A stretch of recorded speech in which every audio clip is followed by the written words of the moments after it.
Welcome back to another episode of Crappy Movie Saturday. It's Saturday today, I assume, so I will be doing another Crappy Movie Saturday because it's today and I will do it. Enough said. Let's continue with our Crappy Movie Saturday. I said that a lot. I was kind of debating what to watch, and so I started watching a B movie today, and I thought, wait a minute, yesterday I watched a really crappy movie, so I will do that instead of wasting my time with another B movie. Now this wasn't a B movie, it's actually pretty much, I guess, high budget film. I don't think it was really in theaters, and it's quite old, I would assume. Probably 90s or 80s it was made. I don't know who was really in it, because I didn't know anybody who was in it. I didn't know their names. I knew some of the people. I know Keira Knightley was in there for like 20 minutes, but that's it. The rest, I don't know any of their names. It's a movie called Coming Home, which is really fucking stupid. Now, if you've never heard of this movie, don't watch it. It's basically like a soap opera, except a movie. It's in 2 parts, so it's basically about 3 hours long. It's a 2-part movie, kind of like The Langoliers or Stand or any of those other Stephen King movies that last more than an hour and a half. I guess it was only 2 hours.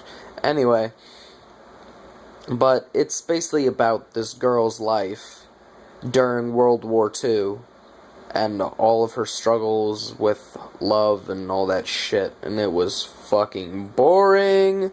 Like, I'm dead serious. This shit almost put me to sleep, and I was so lucky that I stayed up the whole time making fun of it, because there was a lot to make fun of about. I wouldn't really say it's a crappy movie in the regards that it was necessarily bad, like with effects and anything. It didn't really have any effects at all. It was actually a good movie because the acting was decent, except for some parts. It didn't have any special effects, but it did use a lot of old movie clips from the 40s and shit. And I guess the plot was kind of strong in the way that a lot of people would probably think it was. It was based off of a book by God knows who, and my one complaint with this movie is that it's fucking ridiculously stupid. It's so boring, and none of the characters are really interesting, and a lot of them seem like dicks. The plot keeps flying around all over the fucking place. They're like, oh, I love you. I don't love you. Oh no, I love you now. Marry me. Nope. Oh, I died. Aw, so sad. Let's cry about it. Now let's not cry about it and find somebody else to love. It just keeps flying all over the fucking place, and I could barely follow it. I was like, what is going on? Who the hell is this guy, and why is he fucking with this girl?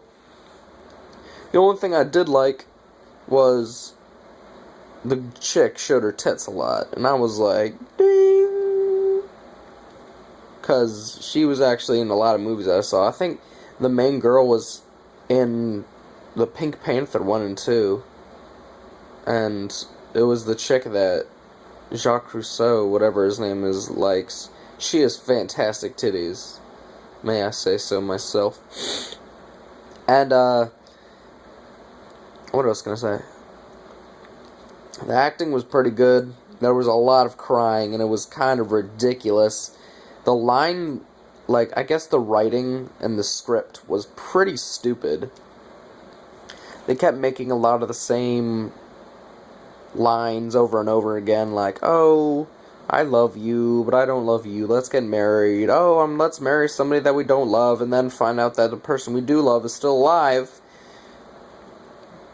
The script went horribly with the plot, and just all the characters seemed to really piss me off because they were saying so much stupid shit that I didn't really care about it. basically throughout the entire movie, I was debating whether or not to shoot myself in the head because I was bored to death. I was like, maybe I should go watch The Walking Dead. No, let's not. Let's watch another crappy movie. So basically I did that, and I didn't enjoy it. If you liked it, if you've seen it and you're like, oh, this movie's good, Andrew, I don't know what you're talking about, shut the fuck up, don't complain to me, this is my opinion. Now, I agree, it's a good movie. It's not low budget like some of the other crappy movies that I've reviewed. And, yeah, it's pretty good acting. But I just think it's stupid and a pointless movie that nobody really should like except for people that like soap operas. So basically what I'm trying to say is nobody should like this movie. That's a joke. Anyway, that's about it. I gotta give her a rating now. I'd probably give it a 5 out of 10. Which is probably the highest I'm ever gonna go on this crappy movie rating show. And if I ever get a 10 out of 10, then it won't be a crappy movie at all. So I won't review it on here. So, don't get your hopes up. Anyway, that about wraps it up for today. Like, favorite, and subscribe if you enjoyed. Subscribe, like I just said, if you want to see more movie reviews, or if you want to see me play video games and yell at my TV screen and practically break everything in the room. You couldn't hear that part, but I do. Anyway, if you like this review, show it to your friends. Be like, hey, I saw this movie reviewer guy, and he was pretty cool, but he wasn't at the same time, because nobody really likes him. Damn. Yeah. And what else was I gonna say? I guess that's fucking it. Come back next Saturday for another episode of Crappy Movie Saturday. And remember, so much to do at Cartman Land, but you can't come. Especially you fucking asshole. I'm talking to you, the person that's watching it. So, fuck you.